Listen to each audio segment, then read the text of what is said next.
जिस्म की वीकनेस रहती है, हड्डियों में दर्द रहता है, मसल्स में क्रैम्प पड़ते हैं, उसके साथ आपकी स्किन ख़राब हो रही है, आपको झाइयाँ पड़ रही हैं।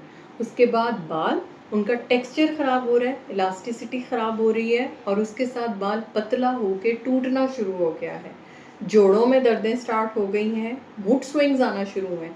आप बहुत जल्दी इरिटेबल हो जाते हैं, बहुत जल्दी एंग्ज़ायटी में जाते हैं, डिप्रेशन में जाते हैं, नींद की कमी का शिकार हैं। पूरे जिस्म में कहीं न कहीं कोई न कोई इन्फेक्शन मौसमी या बेमौसमी आपको कोई न कोई सिमर करती रहती है। अगर ये सारी अलामात आप में हैं तो इसका मतलब है आप विटामिन डी डेफिशिएंसी का शिकार हैं। तो विटामिन डी का जो मेन सोर्स है वो है अर्ली मॉर्निंग सुबह सवेरे की धूप, 15 से 20 मिनट की डेली वॉक कीजिए।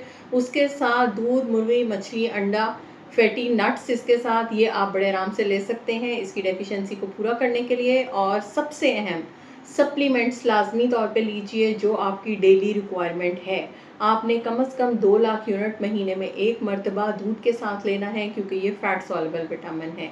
अपने मसलों को कम कीजिए और फौरी तौर पे विटामिन डी खुद को दीजिए।